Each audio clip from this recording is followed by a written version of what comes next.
Alright guys, कैसे हो आप सभी लोग। Bleach 1000 year of blood war part 3 की मांगा में आप सभी भाई लोगों का स्वागत है। पिछले चैप्टर में हमने देखा किस तरीके से कैप्टन सुन शियू अपनी बांकाई को एक्टिवेट करके ईस्टर्न रिटर एक्स को धड़े लगा देते हैं, लेकिन ये लाइट का खंभा उस जादू के बच्चे से भी ज्यादा ढीठ होता है। ये एकदम से कहीं से वापिस आ जाता है और कैप्टन सुन शियू की बॉडी में एक बहुत ही बड़ा छेद कर देता है। इस वाले चैप्टर के बिल्कुल ही स्टार्टिंग में हम देखते हैं ईस्टर्न रिटर एक्स पूरी तरीके से ट्रांसफॉर्म होकर किसी पोकेमोन जैसा दिखने लग जाता है। Who's that Pokemon? It's Pikachu!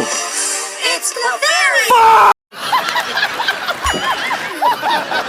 Captain Sun Shiyu अपनी अधमरी हालत में कहते हैं ये क्या है, मैंने इसका सिर काट के अलग कर दिया था लेकिन फिर भी ये बच गया। अब मैं सचमुच में परेशानी में हूँ पक्के से। ये उल्लू सी शकल का पोकेमोन कहता है हाँ बिल्कुल, इसे ही निराशा और मायूसी कहते हैं क्योराकू सुन शियू। कोई हथियार मुझे मार नहीं सकता, स्पिरिचुअल प्रेशर से भी मैं खत्म नहीं किया जा सकता। जो पापी लोग होते हैं वो इस फॉर्म को देखने से ही निराश हो जाते हैं, मायूस हो जाते हैं और अपनी उम्मीदें छोड़ देते हैं। मैं इमोर्टल हूँ, मुझे कोई नहीं हरा सकता, मैं गॉड का एक अधिकारी दूत हूँ। सारे पापी लोग मेरे जैसे के सामने पावरलेस होते हैं। और गाइस इतना कह के ये अपने हाथ को ट्रांसफॉर्म कर लेता है और कैप्टन सुन शियू के ऊपर एक बहुत ही खतरनाक बीम से अटैक करता है, जिससे कि यहाँ पर बहुत ही तबाही मच जाती है। एक्स कहता है उस टावर के पीछे तुम्हारे पास अभी भी इतनी स्ट्रेंथ बची है कि तुम मेरी लाइट ऑफ जजमेंट से भाग चुके हो, खासकर तब जबकि तुम्हारे काले पेट पर मेरी प्यूरिफाइंग लाइट से एक छेद हो चुका है। बिल्कुल यही मैं एक्सपेक्ट करता हूँ एक हेड कैप्टन से। इसी के साथ हम कैप्टन सुन शियू को देखते हैं, जिससे कि ओहाना कहती है कि चलो यहाँ से भाग चलते हैं। मैं ऐसे दुश्मन का कुछ भी नहीं कर सकती जिसे कि कामेमात्सु शिंजू मार नहीं पाए। तुम बहुत ही लड़ चुके हो, अब तुम्हारे पास कुछ नहीं बचा है, तुम अनकॉन्शियस होने की कगार पर हो। तुम्हें अब यहाँ से भाग जाना चाहिए। इस चीज के लिए कोई भी तुम्हें अपराधी नहीं ठहराने वाला। अब तुम थोड़ी देर आराम करो, मैं तुम्हें यहाँ से उठाकर दूर ले जाती हूँ। और इसी के साथ हम देखते हैं गाइस कैप्टन सुन शियू अनकॉन्शियस हो जाते हैं पूरी तरीके से और एकदम से ही यहाँ पर चिल्लाने की आवाज आती है कि उठो प्लीज उठो। और ये नानाओ होती है जो कि कैप्टन सुन शियू को जगा रही होती है और कैप्टन सुन शियू जाग कर कहते हैं कि नानाओ अच्छा हुआ कि तुम सेफ हो। ऐसा बोलते बोलते ही कैप्टन सुन शियू के मुंह से खून आने लग जाता है और वो खांसने लग जाते हैं। नानाओ कहती है आपको कुछ भी कहने की कोई जरूरत नहीं है। और इसी के साथ वो बहुत ही तेज चिल्लाकर कहती है कि प्लीज मुझे मेरी जानपाक्टो वापस दे दो। सोचने के लिए बिल्कुल भी टाइम नहीं है, जल्दी करो और उस प्रोमिस को भूल जाओ जो कि आपने मेरी मदर से किया। ये सब सुन के कैप्टन सुन शियू को शौक होता है, लेकिन इतने में हम देखते हैं ईस्टर्न रिटर एक्स इन दोनों के पीछे आ जाता है। एक्स कहता है ये क्या है, मैं सोच रहा था इतना हंगामा किस बात का हो रहा है, लेकिन ये तो लेफ्टिनेंट वापस आ चुकी। तुम्हारे कैप्टन ने कितनी कड़ी मेहनत करी कि तुम यहाँ से दूर भाग सको, लेकिन तुम्हें तो अपनी जिंदगी से कोई प्यार ही नहीं है, कितनी बुरी बात है ये। एक्स के इतना बोलते ही कैप्टन सुन शियू एकदम से ही बोलते हैं ओके और यहाँ पर हम देखते हैं बहुत ही खतरनाक कीड़ों वाला ब्लास्ट होता है। एक्स कहता है फिर भाग गए और हम देखते हैं ये दर्द के मारे यहाँ पर चिल्लाने लग जाता है और कहता है कि मेरी आंखें सूख रही है, मेरी आंखें सूख जाती है जबकि मैं पाप करने वाले लोगों को ज्यादा टाइम तक देखते रहता हूँ। और इसी के साथ हम यहाँ पर नीचे की साइड एक शेडो देखते हैं जिसके अंदर नानाओ और कैप्टन सुन शियू छुपे हुए हैं। यहाँ पर कैप्टन सुन शियू नानाओ से कहते हैं तो इसका मतलब तुम्हें अपनी मदर के बारे में सब कुछ पता है। नानाओ कहती है हाँ। सुन शियू कहते हैं क्या हमेशा से। नानाओ कहती है हाँ। सुन शियू कहते हैं मेरा तो कोई तुम्हारे सामने मुकाबला ही नहीं। ठीक है फिर मैं अब तुम्हें वापिस दे देता हूँ तुम्हारी जानपाक्टो क्यूकोत्सु। और इसी के साथ कैप्टन सुन शियू के इतना बोलते ही हम देखते हैं नानाओ के पीछे एक लड़की आ जाती है और शायद से ये नानाओ की जानपाक्टो है जिसका नाम है क्योकोत्सु। क्योकोत्सु के आते ही हम देखते हैं सीन पास्ट में शिफ्ट हो जाता है, जहाँ पर हमें कैप्टन सुन शियू दिखाए जाते हैं जो कि एकदम छोटे होते हैं, बच्चे होते हैं जिन्हें की कोई जगाने की कोशिश कर रहा है कि उठो उठो। सुन शियू आंखें खोलकर कहते हैं ठीक है गुड मॉर्निंग बिग सिस, यानी कि ये लड़की कैप्टन सुन शियू की बड़ी बहन है। इतने में ही सीन वापस प्रेजेंट में शिफ्ट हो जाता है, जहां पर एक्स कहता है कि वो यहां से जा चुके हैं, वो कहां पर छुप रहे हैं। इसी के साथ ये अपने हेड को पूरी तरीके से चेंज कर लेता है इन लोगों को ढूंढने के लिए। और इतने में ये कहता है कि ये यहाँ पर नीचे क्या है, क्या ये वही है? अच्छा इसका मतलब कागेओनी से तुम इतने लंबे समय तक भी अपनी शेडो में छुप सकते हो। ऐसा ही है तो क्या होगा अगर मैं इस शेडो को ही ग्राउंड पे से गायब कर दूं। इतना कह के ये बहुत ही खतरनाक अटैक लॉन्च कर देता है उस शेडो के ऊपर। लेकिन गाइस इतने में हम देखते हैं एकदम से एक्स की चोंच के ऊपर से जहाँ पर शेडो बनी थी उसके अंदर से नानाओ बाहर आती है और उसके हाथ में कुछ पकड़ा होता है। इसी के साथ सीन थोड़ा सा पीछे जाता है जहाँ पर नानाओ कहती है क्योकोत्सु। इसका मतलब क्या है? मुझे इतना तो पता है कातेन क्योकोत्सु दो हिस्सों में बटी है, कातेन और क्योकोत्सु में। तो क्या क्योकोत्सु मेरी जानपाक्टो है? सुनस्यू कहते हैं हाँ, लेकिन इसे इतनी भी आसानी से नहीं कहा जा सकता। जो ओहाना है उसने ओक्यो को जन्म दिया ताकि वो तुम्हारी जानपाक्टो को छुपा सके, तुम्हारी मदर के कहने पे। नानाओ कहती है लेकिन मेरी मदर ने ऐसा क्यों किया? सुनस्यू बताते हैं कि जो आइस क्लैन है वो फीमेल्स की क्लैन है और गाइस जो नानाओ है ये भी आइस क्लैन से ही है। गाइस ये जो वर्ड है आइस, इसकी स्पेलिंग है ISE। इसकी प्रोनाउंसिएशन कुछ और भी हो सकती है लेकिन मैं इसे आइस कहने वाला हूँ। बहुत ही लंबे समय से जब तक का रिकॉर्ड देखा गया है वहाँ पर सिर्फ फीमेल्स ने ही जन्म लिया है। तो ऐसे में वो लोग जो हस्बैंड्स होते हैं वो दूसरी फैमिली से इस क्लैन में लाते थे। लेकिन ऐसा कहा जाता था कि जो भी आदमी अपने आप को आइस क्लैन से जोड़ता था वो बहुत ही जल्दी मर जाता था एक कर्स के कारण जिसका नाम है आइस कर्स। वहाँ पर कुछ लोग थे जो कि श्राप के बारे में सोचना मूर्खता मानते थे, लेकिन तुम्हारी मदर उनमें से नहीं थी। ये जो बातें चलती आ रही है तुम्हारी मदर उसे खत्म करना चाहती थी, तो उसने सॉल्यूशन के तौर पर आइस ब्लड लाइन को खत्म करने का सोचा और दूसरी फैमिली में शादी कर ली। लेकिन जो भाग्य में लिखा हुआ था वही हुआ, उनके हस्बैंड बहुत ही जल्दी मारे गए और तुम्हारी मदर मेरे बड़े भाई की वाइफ थी। यानी कि गाइस जो शख्स मरा था वो अपने कैप्टन सुनस्यू के बड़े भाई थे। सुनस्यू कहते हैं मैं अपने बड़े भाई के साथ उतना ज्यादा घुला मिला नहीं था, लेकिन जब से तुम्हारी मदर आई थी तब से सब कुछ चेंज हो गया था और उसका घर बहुत ही अच्छी जगह बन चुका था। मैं हैंग आउट और आराम करने के लिए हमेशा वहीं पर जाता था और बरामदा या फिर जो कुछ भी है वहीं पर मैं हमेशा झपकिया लेता था, नींद बना लेता था। लेकिन फिर मेरे भाई मर गए और अगर हस्बैंड मर जाता है तो ये नोबल फैमिलीज के अंदर बहुत ही ज्यादा कॉमन था कि वाइफ से सारे रिश्ते तोड़कर उसे उसके वापस ओरिजिनल फैमिली में भेज दिया जाता था। तो तुम्हारी मदर भी वापस आइस क्लैन में भेज दी गई। तुम्हारी मदर ने आइस क्लैन को छोड़ने का सोचा था लेकिन वो नहीं कर पाई, उसे वापस वहीं पर जाना पड़ा। तो आखिरकार जो आइस क्लैन की वुमेन है वो ना तो अपनी क्लैन को छोड़ सकती है और ना ही उस कर्स से छुटकारा पा सकती है, और शायद से जो इसका कारण है वो इस स्वार्ड के अंदर मौजूद है। और गाइस हम देखते हैं उस वक्त जो नानाओ ने अपने हाथ में पकड़ के रखा था वो एक स्वार्ड होती है जो कि इसी के अंदर शायद से पैक है। वो अपनी अनबोर्न डॉटर को कर्स से फ्री कराने के लिए बहुत ही ज्यादा डेस्परेट थी। तो उस स्वार्ड को मैंने ले लिया और ओक्यो को दे दिया इसे छुपाने के लिए, क्योंकि इसे हाइड एंड सीक खेलना बहुत ही पसंद है। गाइस इसका मतलब है ये जो लड़की यहाँ पर खड़ी है ये नानाओ की जानपाक्टो नहीं है, ये लड़की है ओक्यो, और ओक्यो ओहाना की बेटी है। मतलब गाइस ओहाना ने ओक्यो को बर्थ दिया है, इसका मतलब उस हिसाब से बेटी ही हुई है ना। और इसी के साथ हम देखते हैं ओक्यो अपने अंदर हाथ डालती है और उसी स्वार्ड को बाहर निकाल लेती है, और इसी के साथ सीन वापस से प्रेजेंट में शिफ्ट हो जाता है जहाँ पर नानाओ एकदम से ही एक्स की चोंच के ऊपर से निकलती है। एक्स कहता है तो इसका मतलब तुम इतनी छोटी शेडो के अंदर से भी बाहर निकल सकती हो, और नानाओ के ऊपर एक अटैक कर देता है। सीन वापस थोड़ी देर पहले शिफ्ट होता है। नानाओ कहती है मुझे पता है आप ये स्वार्ड मुझे नहीं देना चाहते क्योंकि मेरे ही फायदे के लिए, मेरे ही अच्छे के लिए, लेकिन जिस तरह से मेरी मदर ने डिसाइड किया था अपनी क्लैन को छोड़ देना खुद की फ्री विल के ऊपर, उसी तरह से मैंने डिसाइड किया है अपनी फ्री विल के ऊपर इस कर्स को एक्सेप्ट करने का। और अगर मैं कर्स को एक्सेप्ट कर भी लेती हूँ तो फिर मेरे को ये फीलिंग आ चुकी है कि जिस शख्स को मैंने एडमायर किया है वो इन सब बातों के ऊपर हंसेगा, कर्स जैसी बात के ऊपर। नानाओ ये वाली बात कैप्टन सुनस्यू के लिए ही कहती है क्योंकि वो कैप्टन सुनस्यू को ही सबसे ज्यादा मानती है। ये सुन के कैप्टन सुनस्यू कहते हैं ठीक है मैं तुम्हें ये दे देता हूँ, इस स्वार्ड के साथ मैं पूरी तरह से श्योर हूँ। कैप्टन सुनस्यू के इतना कहते ही सीन वापस से प्रेजेंट में शिफ्ट हो जाता है जहाँ पर एक्स कहता है कि अब मैं ध्यान से देख पा रहा हूँ कि सिर्फ लेफ्टिनेंट ही बाहर आई है, क्या इसका मतलब ये सिर्फ मुझसे अकेली लड़ना चाहती है? नानाओ अपने मन में कहती है जो आइस क्लैन है वो बहुत ही लंबी पुजारियों की क्लैन है, वो लोग सभी रिचुअल्स का काम संभालते हैं और खुद की कोई जानपाक्टो को पजेस नहीं करते हैं। इसकी जगह पे जो क्लैन का हेड होता है वो एक सिंगल जानपाक्टो को ही इनहेरिट करता है आगे से। ये एक पूजा करने वाली स्वार्ड है जिसकी कोई भी धार नहीं होती, जिससे कि ये किसी को मार नहीं सकती, लेकिन ऐसा कहा जाता है कि ये स्वार्ड गॉड्स के खिलाफ इस्तेमाल की जा सकती है। ये स्वार्ड गॉड्स की पावर को एब्जॉर्ब कर सकती है और उन पावर्स को कहीं दूर पे फैला देती है, जिसका की नाम है शिंकेन हाक्यूकेन। एक्स इस स्वार्ड को देखते हुए कहता है कि ये किस तरीके की स्वार्ड है और ये इतनी ज्यादा चमक रही है बहुत ही बेकार तरीके से, कितनी ज्यादा रोशनी है मैं तो देख भी नहीं पा रहा हूँ, ये तो तो भयंकर है। इतने में नानाओ कहती है अच्छा बढ़िया है, ये एक ऐसी तलवार है जो कि गॉड्स के खिलाफ काम करती है और उनकी पावर्स को रिफ्लेक्ट करती है। अगर ये तुम्हारी आंखों से तुम्हें चमकती हुई दिखाई दे रही है तो इसका मतलब ये तुम्हारी डिवाइन एनर्जी जो कि तुम इमिट कर रहे हो उसे फैला रही है, बिखरा रही है। एक्स कहता है मुझे कोई आइडिया नहीं है कि तुम किस बारे में बात कर रही हो, लेकिन अगर तुम मुझे गॉड कह रही हो तो ये तो सुनने में बिल्कुल भी बुरा नहीं लग रहा। इसी के साथ हम देखते हैं नानाओ जंप करके स्टर्न ईटर एक्स के ऊपर अटैक कर देती है। इतने में सीन वापस नानाओ के पास्ट में शिफ्ट हो जाता है, जहां पर कैप्टन सुनसियू नानाओ की मदर से कहते हैं कि मैं इतनी कीमती चीज तुमसे नहीं ले सकता।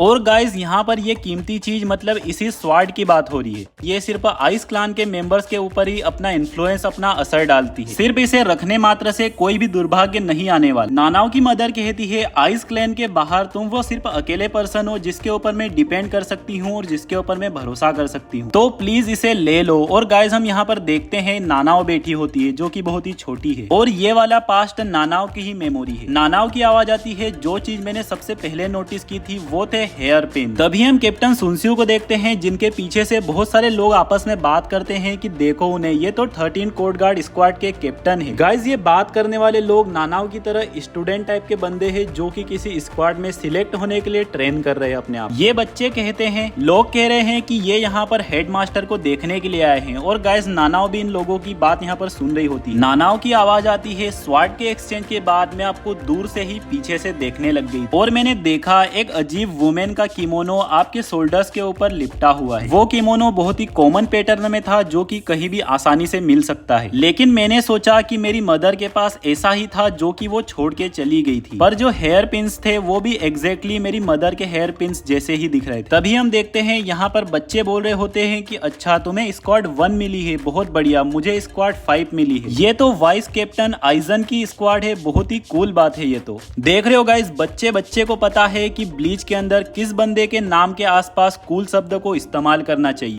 यार ये बच्चे कहते हैं लेकिन जो स्क्वाड 5 का कैप्टन है वो बहुत ही अजीबोगरीब बंदा है जिसके की लंबे बाल है। और गाइस ये बेचारे अपने कैप्टन सिंजी की बात कर रहे हैं। एक दूसरा बच्चा कहता है कि तुम ऐसा इसीलिए कह रही हो क्योंकि वो तुम्हारे टाइप के नहीं है। इसी के साथ हम देखते हैं नानाओ को मिली होती है स्क्वाड नंबर 8। तभी सीन शिफ्ट होता है और हम देखते हैं एक बहुत ही ओल्ड लेडी नानाओ से कहती है कि तुमने इतनी छोटी उम्र में 13 कोड गार्ड स्क्वाड में जगह बना ली, शाबाश। नानाओ की आवाज आती है, जब मेरी मदर मर गई उसके कुछ टाइम बाद ही मुझे एक ओल्ड कपल ने एडॉप्ट कर लिया जिनको कि मैंने पहले कभी भी नहीं देखा था। ओल्ड लेडी कहती है हमें तो आज सेलिब्रेट करना चाहिए। नानाओ कहती है शायद से ये लोग आइस क्लैन से रिलेटेड थे, फिर भी इन लोगों ने मेरा ध्यान रखा जैसे कि मैं इनकी ही डॉटर हूँ। इसके बाद जब मैंने स्पिरिचुअल आर्ट अकेडमी में ज्वाइन किया मुझे एक आशा ऊंची मिली, लेकिन उसे मैं अपनी नहीं बना पाई। जो मेरा नेचुरल टैलेंट था कीडो को लेकर वो बहुत ही जल्दी देख लिया गया, जिससे कि मैंने स्क्वाड एंट्रेंस एग्जाम दे दी, वो भी बिना जानपाक्टो के होते हुए। मैंने सोचा कि मैं कीडो कॉर्प्स के अंदर अपनी जगह बना सकती हूँ, तो मैंने वहीं के लिए अपनी रिक्वेस्ट डाल दी, लेकिन किसी कारण से मुझे स्क्वाड नंबर 8 मिल गई। इसी के साथ हम कैप्टन सुनसियू को देखते हैं जो कि कहते हैं गुड आफ्टरनून, मैं तुम्हारा कैप्टन हूँ क्योराकू सुनसियू। नानाओ इन्हें देखकर कहती है ये तो वही आदमी है हेयर पिन्स वाला। कैप्टन सुनसियू सभी से कहते हैं कि मैं लड़कियों के साथ नरमी से पेश आता हूँ और उसी तरीके से लड़कों के साथ भी पेश आता हूँ, इसीलिए सभी लोग रिलैक्स हो जाओ। नानाओ कहती है जब मैंने स्क्वाड 8 ज्वाइन करने के बाद आपको देखा तो आपने अपना किमोनो बदल लिया था और हेयर पिन्स भी निकाल दिए थे। ये वही टाइम था जब मैंने डाउट्स की परछाई से बाहर देखा। नानाओ कहती है ये वही आदमी है जिसे की मदर ने कुछ कीमती दिया था उस टाइम पर। इसी के साथ सीन वापस प्रेजेंट में शिफ्ट हो जाता है जहाँ पर नानाओ ने जंप कर दिया है स्टर्न ईटर एक्स के ऊपर अपनी स्वार्ड के साथ। स्टर्न ईटर एक्स कहता है क्या तुम ये सोच रही हो कि तुम इस तलवार से मुझे काटोगी? ठीक है आगे बढ़ो और ट्राई करो, कोई भी स्वार्ड ऐसी मौजूद ही नहीं है जो कि मुझे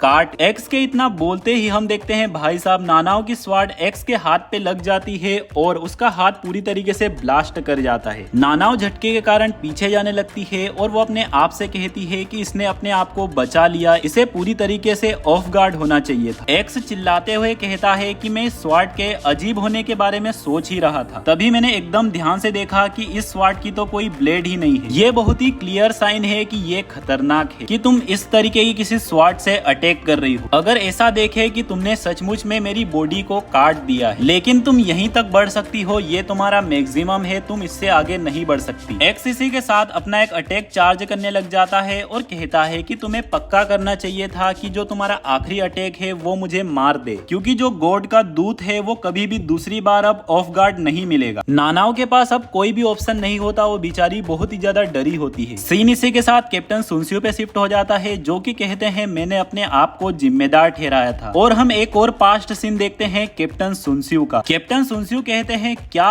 एक डेथ पेनल्टी? उकीटाके कहते हैं हाँ, सेंट्रल 46 वालों ने गिल्टी ठहराया है सेक्रेट ट्रेजर को खोने का। ऐसा लगता है कि उसके एग्जीक्यूशन के बारे में कल डिसाइड किया गया। और गाइज यहाँ पर किसी लड़की के एग्जीक्यूशन की बात हो रही। उकीटाके कहते हैं मुझे माफ करना, मुझे लगता है मुझे कुछ तो कहना चाहिए था। सुनसियो कहते हैं कोई जरूरत नहीं है, कम से कम ये अच्छा हुआ कि मुझे न्यूज एकदम से ही मिल गई, जल्दी मिल गई। कैप्टन सुनसियो को यहाँ पर कोई थैंक्स कहता है और ये शायद इन्हीं का बड़ा भाई है। प्रेजेंट वाले सुनसियो की आवाज आती है कि ये मेरी गलती है, आखिरकार क्यों सब के सब लोग अपनी सबसे वैल्यूबल चीज मुझे देकर भरोसा करके मर जाते हैं। और गाइज हम देखते हैं कैप्टन सुनसियो के बड़े भाई उन्हें एक ब्लू कलर का हेयर पिन देते हैं। कैप्टन सुनसियो के बोलते बोलते ही सीन वापस से प्रेजेंट में शिफ्ट हो जाता है। सुनसियो कहते हैं मैं तो अच्छा भी नहीं हूँ इतनी भारी भरकम चीजों को रखने में या फिर संभालने में। नानाओ अब मैं वो वाली स्वार्ड वापस नहीं लेने वाला। नानाओ मेरे कंधों पर से इसका वजन हटा दो और मुझे तुम्हें प्रोटेक्ट करने दो। और इसी के साथ हम देखते हैं कैप्टन सुनसियो आकर नानाओ का हाथ पकड़ लेते हैं और कहते हैं चलो आगे बढ़ते हैं। और इसी के साथ भाई लोगों, आप लोगों को आज की वीडियो में कमेंट करना है। आज का कमेंट टारगेट है 45 कमेंट। साथ ही साथ वीडियो को लाइक करना है, चैनल को सब्सक्राइब करना है, बेल आइकन को ऑल सिलेक्ट करना है, क्योंकि यह है इस वाले चैप्टर एपिसोड का एंड। मिलते हैं बहुत ही जल्द अगले चैप्टर में, तब तक के लिए मेरे सभी भाई लोगों को बाय बाय।